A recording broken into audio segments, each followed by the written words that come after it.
Hello everyone, welcome to my YouTube channel REG TALKS with Raj, an insider view of regulatory. Earlier, I had a conversation with Anil Dudam. He started his journey as a student and started his career in pharmaceutical industry as an analytical chemist. He occupied various roles and currently serving as an Senior Regulatory Manager in CMC department. And I would like to thank him on behalf of entire student community for providing valuable insights. In this episode, we discussed about current regulatory market, recession, and how it is affecting the current recent graduates, and what are the trends that need to be followed by the recent graduates, and what are the skills that need to be acquired by graduate students in regulatory affairs, and crafting your resume, tailoring your resume according to the job description. For more information, please do watch this episode and subscribe and hit the bell icon. Thank you. Hello everyone, welcome to my YouTube channel REG TALKS with Raj, an insider view of regulatory. So today I'm having my guest as Anil Dudam.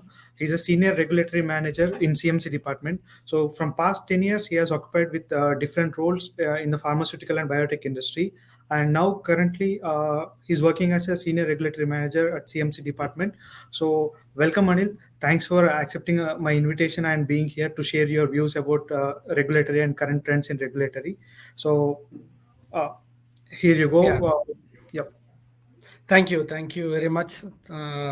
Thanks for having me. First of all, I would like to appreciate your efforts in trying to help fellow students. That's a good initiative. Yeah. Yeah, thank you. And as we are like on different coasts, like I'm on the east side of United States and you're on the west side, so we are going in a virtual way. And previous sessions were like one-on-one. We used to interact and we used to have, but now we are going in a virtual way. So Yeah. before getting deep into thing, like I would like to ask few questions, and I would like to navigate about this regulatory thing. So. As you see, like you have been working in regulatory since past 10 years in different roles. So how you see this regulatory current regulatory market, and what kind of skill set do we need to acquire during our masters, and what you're expecting from a regulatory students right now? Yeah. Currently, the market is very competitive, as everyone knows that.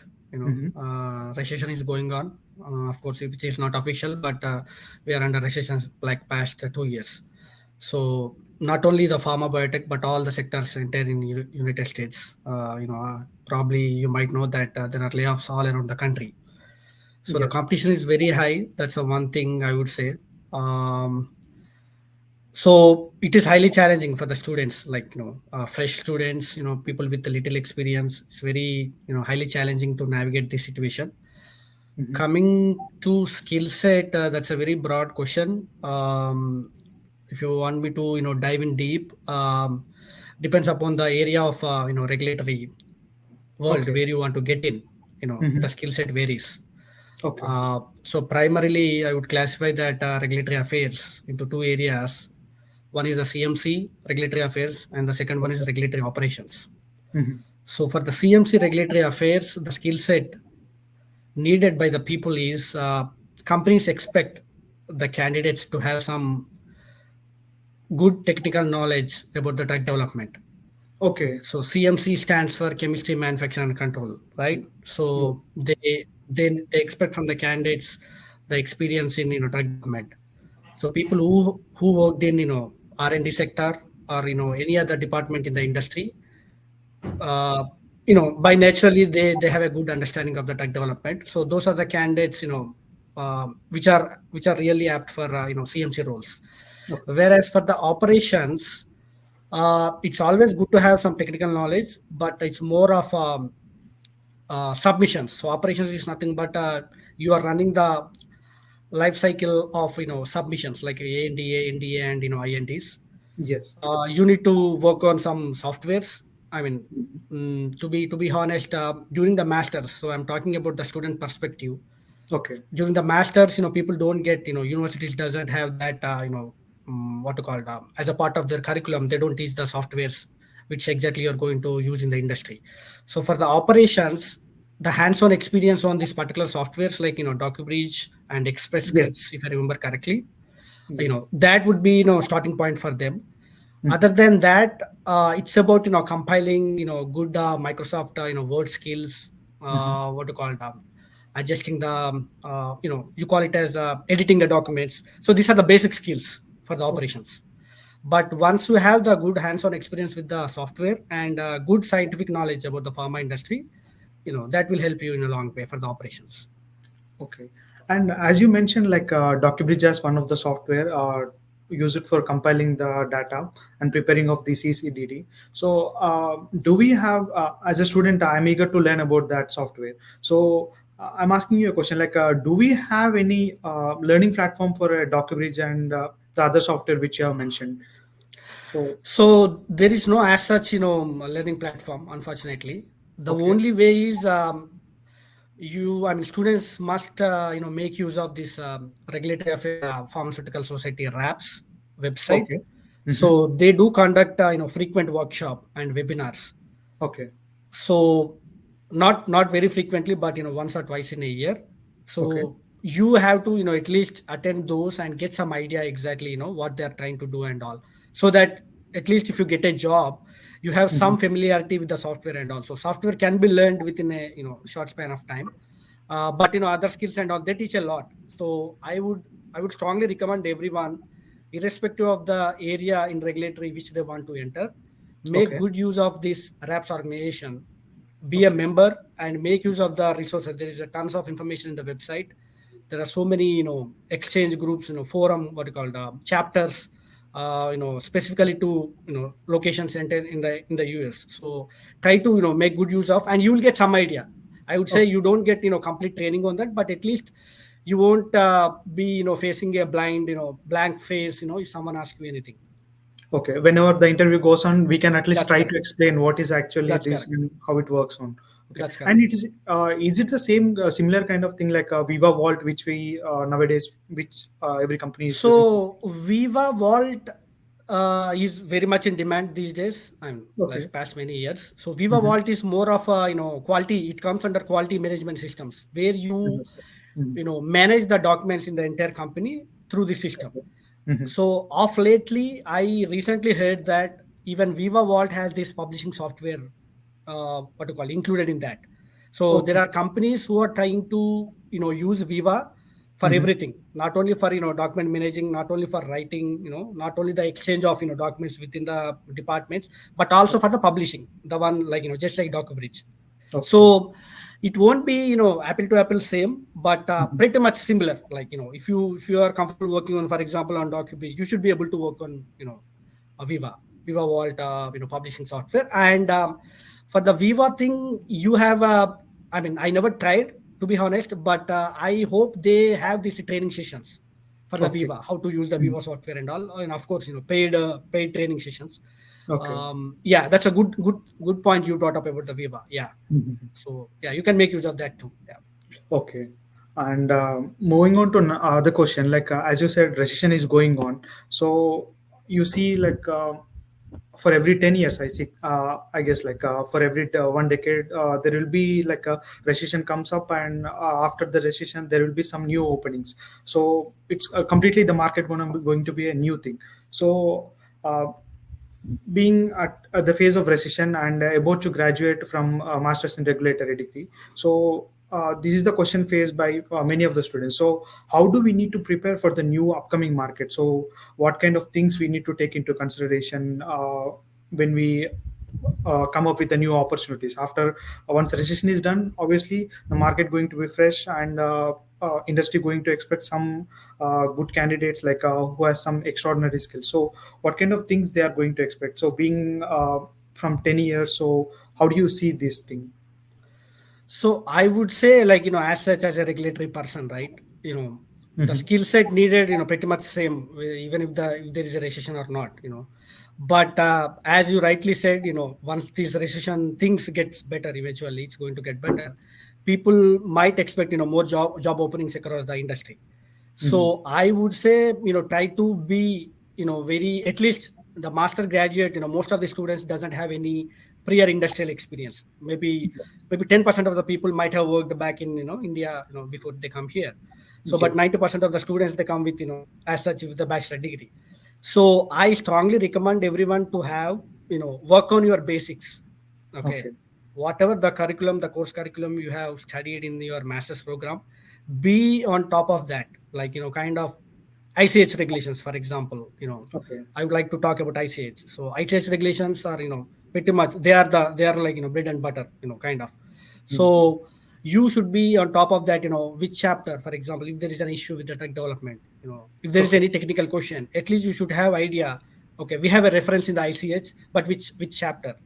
For Okay. example, ICH-Q6A, it talks about Mhm. impurities in drug substances. So Yeah. try to develop this kind of knowledge or exposure.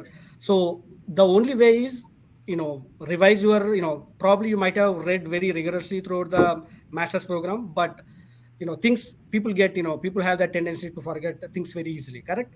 Yes. So always be on top of that, because this is regulatory program is kind of very unique in its own way, and it's very different from the core sciences. Whereas, Mhm. for example, if you do any master's program in any core science, life sciences, like chemistry, biology, or something, you get an Mhm. opportunity to run some experiments during your master's program, so that you have some idea, like how the experiments run, what are the outcomes and all. But for the regulatory program, you are just reading, reading and reading, or like too much of. So maybe you get like minimal opportunity to demonstrate your skills or demonstrate your understanding about the regulations. So not Okay. much, at least that's how I see. That's my perspective, Mhm. compared to other degrees. So at least companies, when you send a resume to someone, they expect you to have a good knowledge about all this kind of basic, what are the submissions, what kind of content goes in IND, what goes in Mhm. NDA, what goes in Okay. ANDA. Mhm. So this should be the priority right from the beginning, once enter the master's program, and until you land a job, at least. So Okay. no matter what, irrespective of the market conditions, I strongly Mhm. encourage and also recommend students to be very much aware of what they are doing, what they have studied. Keep Okay. revising, keep revising. That's Mhm. my suggestion. Yeah. That's a good point, and thank you. And one more thing is like as you said, regulatory CMC, and you discussed like 10% of the candidate may have some experience. So when we start applying for roles from as we graduate, when we start applying for different roles, so what kind of domains or departments we need to look like? There are multiple departments in regulatory itself: CMC, operations, and regulatory strategy. And if you go with the clinical thing, clinical trials and clinical operations, there are different departments. So people are actually when they graduate with in regulatory degree, so in northeast itself, if we see, like there are some five different concentration. Like quality assurance is one concentration, clinical research is other concentration, like different five different concentrations over here. So when we Right. start applying for different roles, so what are the departments we need to look, and what kind of roles, like if you mention specifically uh, role, so what kind of roles we can apply? So could you have a word on that? Yeah, so if you go by like one by one, if you want to get into CMC regulatory affairs, Okay. okay, most of the people, students, I think, in my experience, I have seen many students have bachelors in pharmacy back in, India or other countries prior to Yes. coming here. So, I mean, we are talking about the international students, right? So Yes. mostly. So someone who is having the bachelor in pharmacy back in India, Hmm. they should be able to, at least to be able to, enter into the CMC, because we studied. I come from the B Pharma background. I have bachelor's in pharmacy. Okay, Oh, we that's might good. have studied like pharmacology, pharmaceutical technology, pharmaceutical analysis, all these subjects, right, during the B Yes. Pharmacy. So even though we don't have any practical experience, but we have at least theoretical knowledge. So people Yes. who come, I strongly recommend people who come from B Pharma try to get into CMC, where you can correlate your prior undergraduate degree, nothing but B Pharmacy courses. Try to Okay. go back, maybe again going back, check what did you learn there. What kind of, for example, pharmaceutical analysis. I'm just talking. Mhm. So what is analysis? What kind of instruments we use. So such Okay. kind of knowledge will be helpful for the people to get into CMC. Okay. So for the operations, doesn't really matter whether you have you know B Pharma or any other degree. Any life science degree should be good fit for the operations jobs. Okay. For the strategy and all, again, strategy is kind of more crucial thing. So Hmm. people who have good solid technical experience, companies usually don't rely on people with less experience for the strategy. So the people Okay. who guide, who drive the regulatory strategy will be the people who have who have a lot of experience in the industry. It's a Mhm. more responsible job, and the strategic decisions drive the pathway of the drug development. Yes. So it's kind of, I would say, at least for the fresh graduates, I would say strategy would be more challenging, and that's not the right area. I mean, personally, that's my opinion, because you don't have enough to contribute for the strategy. But once you gain hands-on experience, maybe a couple of years, you should be able to understand, how the regulatory world works. Then you should Mhm. be, good enough to apply for the regulatory strategy roles. Okay. And as you discussed, a part of international students, so I would like to have a discussion with you regarding this thing. So I see over here in the East Coast, and if you see New York and New Jersey areas, so there is a dump of student coming from one part of the world, whether it may be like India or China or different countries. So there are thousands of students coming into a regulatory field. So as you see, like masters or else some certification related to regulatory. So in the next couple of years there are going to be 1,000 plus students into the market. So how do you see this regulatory course or regulatory field, does it going to get volatile or saturated in meantime, or else this going to be an ever growing course thing? Can you have a word on I it also? Yeah, I strongly feel that I see market is flooded with the regulatory affairs graduates right now, even now. Yes. Maybe, as you rightly said, maybe coming 2 years it will be more. Yes, 1,000 So plus I students are just going to want get graduated. right. So I just want to say, very ground reality is very different, and Mhm. you don't have enough opportunities. So the supply is very much higher than the demand. Demand, Okay. yes. So it's kind of, people have to, really make themselves very strong candidate to get hired as a regulatory person. Okay. So at the same time, I mean, since you bring this topic of navigating these job things and all, I strongly encourage regulatory graduates to also consider the other departments, because I'm speaking from the context of international student scenario, because I am an international student earlier. So I did go through all the all the hassles which you guys are going right now. Yes. So I suggest people to keep open for other areas in the industry. So your Okay. primary focus should be get into regulatory, but at the same time keep open for the other roles, like quality roles, any core R&D roles, Mhm. and quality control. When I say quality assurance, quality control, Okay. and R&D roles, so that you increase the probability of getting hired. Your goal should be first, because you guys are on OPT, and OPT is a time sensitive, correct? So Yes. whatever within the Within the prescribed clock. time frame, Yes. yeah, you need to get a job. So Mhm. fortunately or unfortunately, we don't have that much liberty to play around. You don't have 6 months or 1 year in your you know with you to play around, to keep waiting until the day Yes. it doesn't happen that way. So be proactive, be very practical, understand the limitations.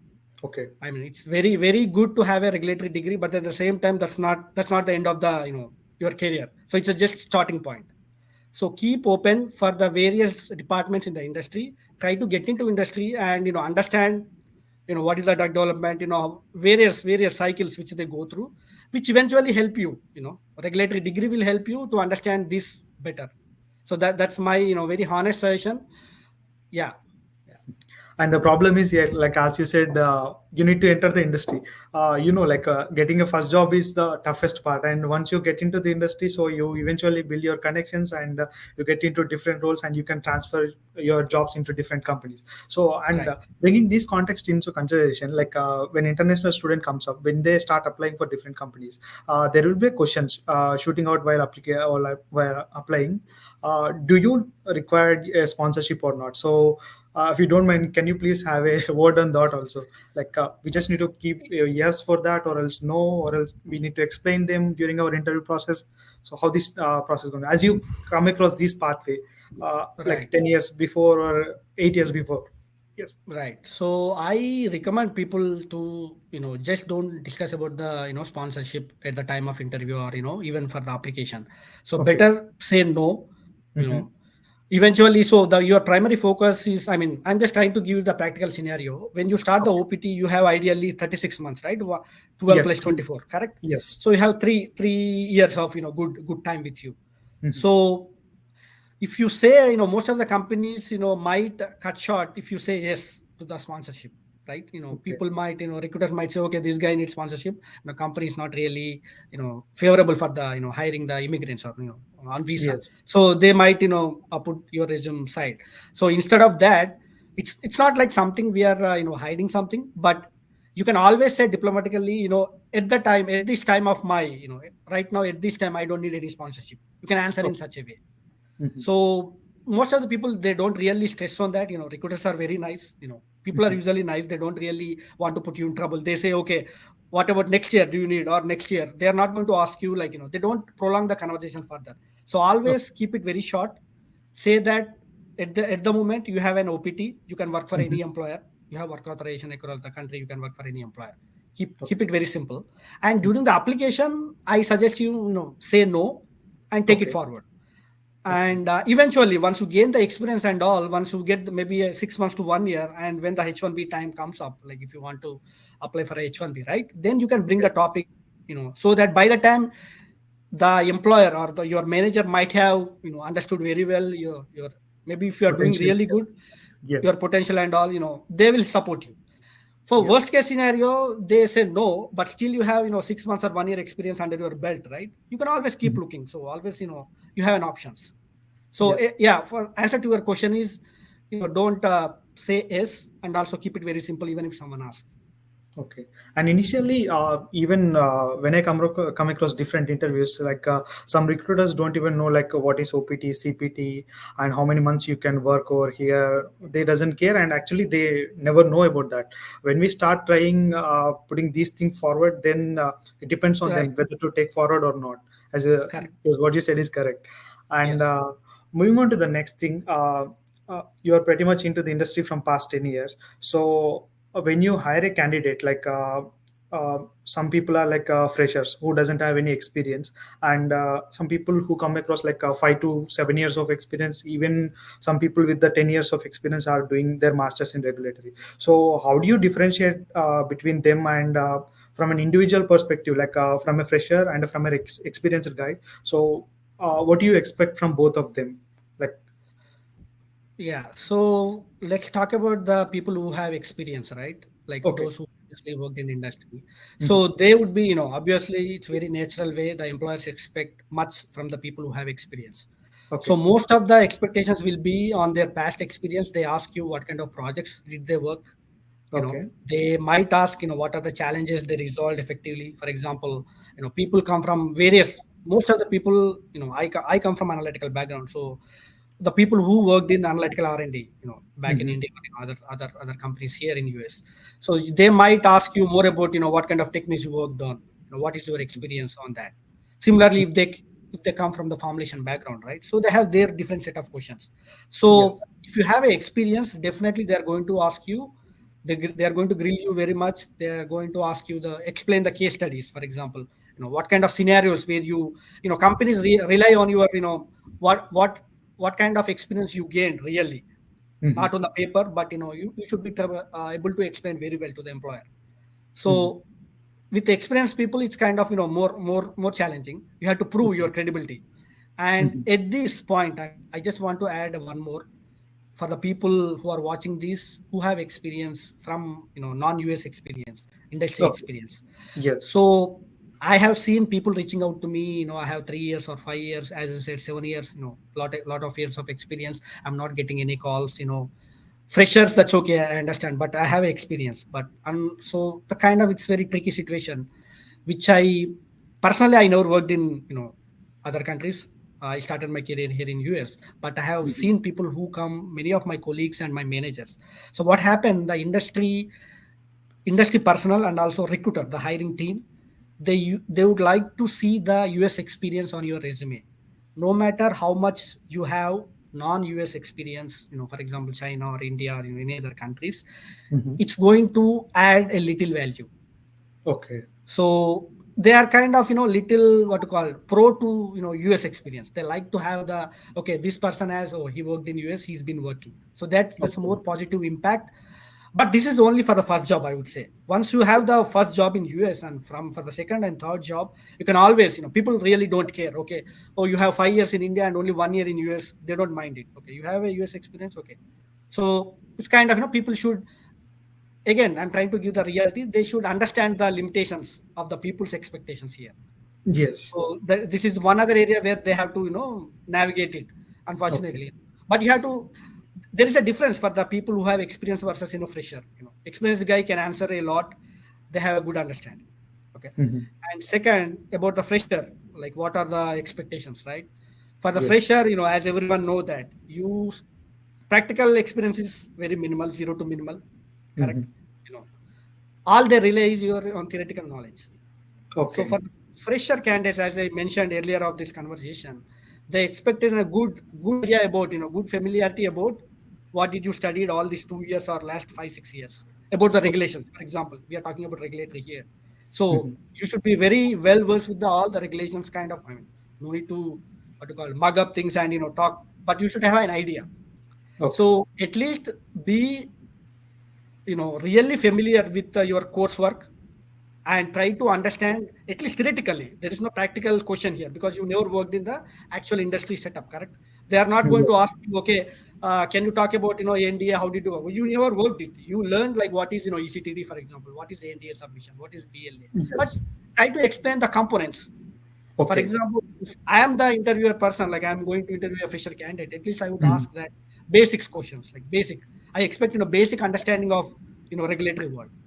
So Okay. that's the reason which I the earlier I told you, people really pay attention, take it very seriously, and be on top of your coursework.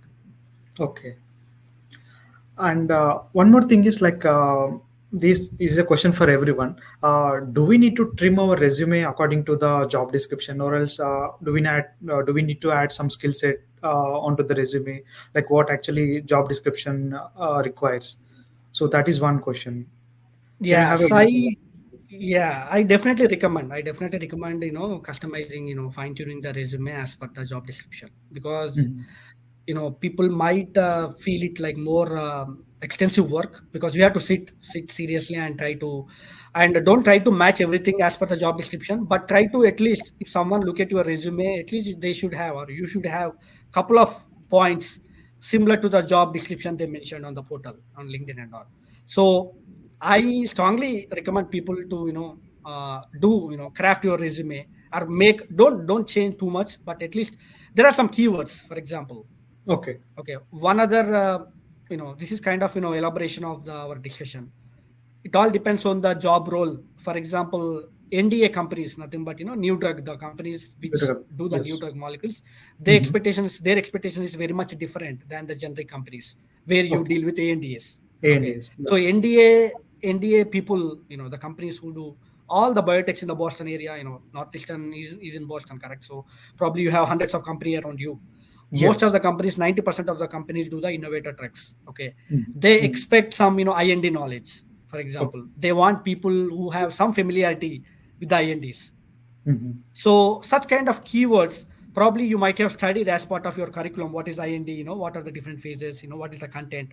What is module 1, module 2, 3, 4, 5? What goes in module 2 and 3? Something like this. So try to highlight those keywords, based on the job description. Whereas ANDA is like in a whole different setup.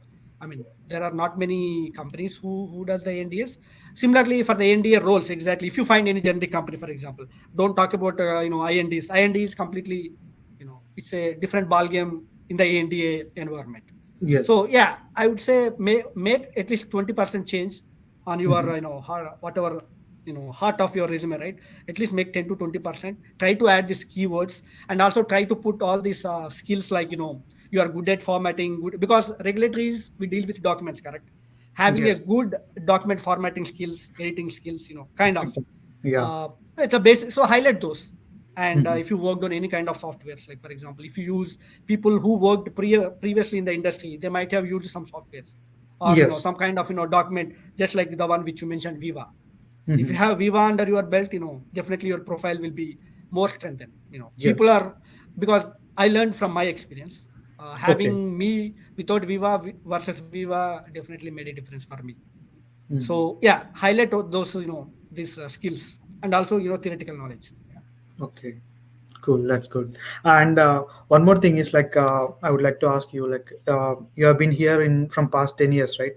So uh, to define these 10 years, like how do you see these 10 years, like this 10 years journey, and one happiest thing that you have come across, and one hardest thing that you have come across, like if you want to define yourself. So whether it may be maintaining of your visa status, or else your company work, or whatever it may be, hardest thing and happiest thing. Hardest thing is so it's always challenging. I mean, so when I Mhm. started my career, it's again different set of challenges. We Mhm. never had a LinkedIn as a major platform. Like Okay. when I started my career, it's about the contacting people, and we don't know where to find the people, unfortunately. It's back in 2010 or 11? 2013, I started 2013 my 2000. career. Okay. Yeah, 2013 January I started my career. So it's 11 years, 11 plus now. And you So even came for masters, or else you directly landed I in?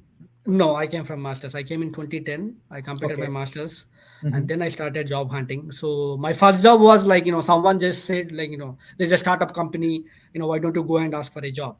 Okay. So I all the way traveled from so many states to reach New Jersey. I started my career in New Jersey, and Okay. then I went there and all. So those days the challenges are very it's very hard to find people who worked in industry. But now, I mean, relatively speaking, now at least we have LinkedIn is very powerful, and there are so many companies, so many people around at least to send a message and ask for a referral. Okay. So the challenging for me to speak in pharmaceutical terminology, I started my career in A&D environment, and now I Okay. moved into NDA. Hmm. I mean, I hope people should understand what I'm trying to say here. There's Yeah. big difference working in NDA versus NDA. Yes. So to come out of that, it took very long, so many years for me to get into NDA space. Okay. So fortunately, people helped me around, whatever the skills which I learned. And finally, I landed in NDA space and all. And happiest thing, obviously, last 3 to 4 years, I'm doing good professionally. Hmm. Moreover, I transitioned from analytical R&D to regulatory space. So which Okay. is, most happiest, because regulatory was always in my mind very long ago. I mean, Hmm. so many years back, but never get an opportunity to come for a, to get a regulatory degree or, something like that. But yeah, the challenges are, first part is very challenging, but later years, I think, things get better over the period. So Okay. Eventually, you get some networking, and you do know. exactly, Yeah. exactly. Yeah, yeah. Yes. And to add on this, like uh, being an international student, you travel like all the way from like India or some other country. So like how challenging it gonna be. You need to do things by your own, and you need to earn some money for your living. Like it may be a part-time job in on campus, and Right. you need to manage all your stuff. So during this time, there will be some ups and downs in every student career. Like even Right. you have faced these troubles, I know. Like Right. so how do you, mental health is one thing that you need to see yourself. So can you have a word on this mental health, like Yeah, so I mean, one thing you have to feel very good about all the international students, because you came all the way from, so many miles away from your home, correct? So in yes. that way, you're already successful. Mhm. You came out of your comfort zone. So that's Yes. a very first step towards your success. So Okay. be proud of it always, feel good about it. Like, because not many people do that. Trust me, Mhm. not many people have that courage to Yes. pursue, people like to have comfort zone always, stay within your family, with your same circle. But now you came, so you came for a reason here. Mm. The only sad part, I mean, especially last post pandemic, I would say, market is flooded, there is so much of competition. So you have to really be strong mentally. I mean, saying is easy, but I would say, like, we can speak a lot, but the student who is undergoing that situation, they know the better, right? So Mm. one thing I would say, maintain that positivity. Things will definitely going to get better.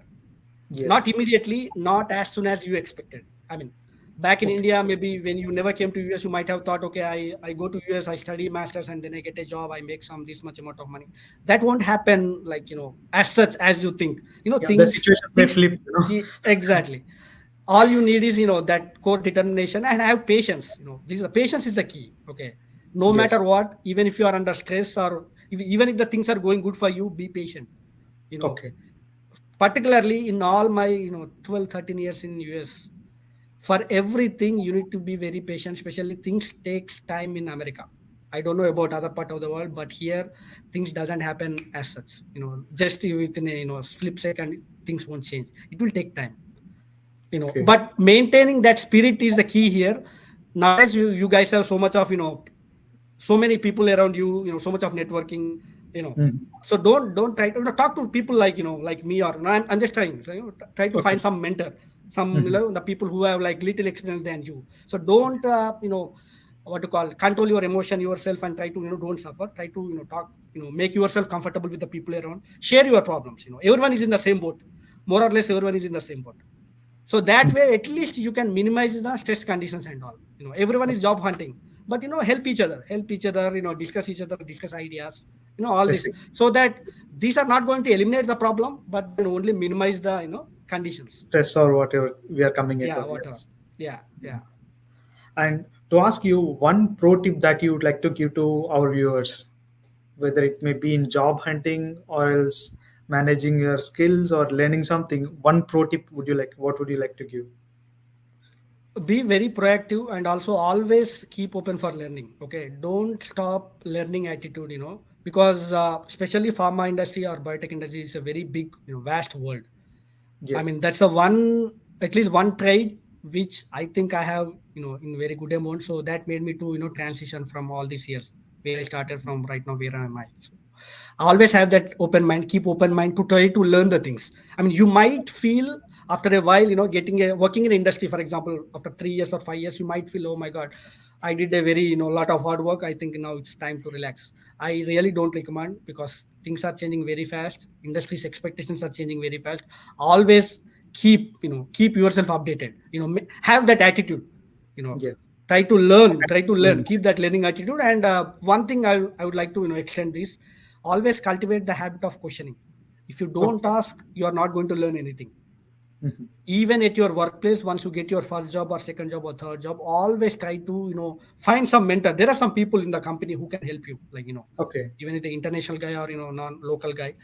Mhm. Always try to talk to them. Come up with questions. Okay. What is that? What is this? Why we do that? These kind of, so that you learn. So Yes. keep that, maintain that questioning thing, that nature, so that you learn what if you keep yourself, okay, I know, I think I have enough knowledge now, then it won't do much good. You feel saturated. So that's a one thing. Yeah. And one more thing I would like to add is like go with the flow. Whatever the situations may be, you cannot control. Like you neither can Yeah, change or not do anything. Yet whatever happens is happening for a reason. So just go right. with the flow. And one more thing is like maybe this is like the US elections is going to take place in the month of November, I guess. So are there any changes that we can expect in the market? Like will there be some good openings, or else there will be some changes in the market? So I'm very much positive, because if you guys are following the Fed policy, Mhm. recently the last meeting last week it happened. So right, how the economy works and also right now the Yes. situation is bad because of this economic situation. Kind of the Fed interest rates are very high. Mhm. Companies need to pay more to borrow the money in order to run Okay. the company. But Mhm. eventually this year, by the end of this year, economic conditions are going to get better, and companies will be able to allocate more budget for hiring people. Mhm. So I don't correlate this with the presidential election, but more of economic situation. Okay. Probably early 2025, or maybe mid 2025, I would definitely Okay. see there will be a lot of hirings happening around. Okay. Companies have so and cash coming in, so they can spend money, like they can hire more people and all. That will reflect the job market. Right now all the companies are cost cutting, because it's the budget is very less and they want to cut down, whatever Yes. the inflation and all these situations and all, right? So Mhm. yeah, maybe a year from now things will be very different. I'm very positive, and things will get better for soon. Yeah. Yes. Thank you so much. And we discuss a lot of things like ranging from resume building, networking, and mental health, and all the stuff. But thank you so much for your time and You have given some valuable points to our viewers in different aspects, and thank you so much for that, Anil. And I'll be in touch with you. And thanks for your time. Yeah, So thank you, and I wish everyone good luck. yes. All the students, job seekers, Mhm. and yeah, keep going. Do your best. Keep going and don't lose the hope. Okay. Yeah. Good luck. Yes. Yeah. Thank you so Thank much. you. Thank you. See you. See you.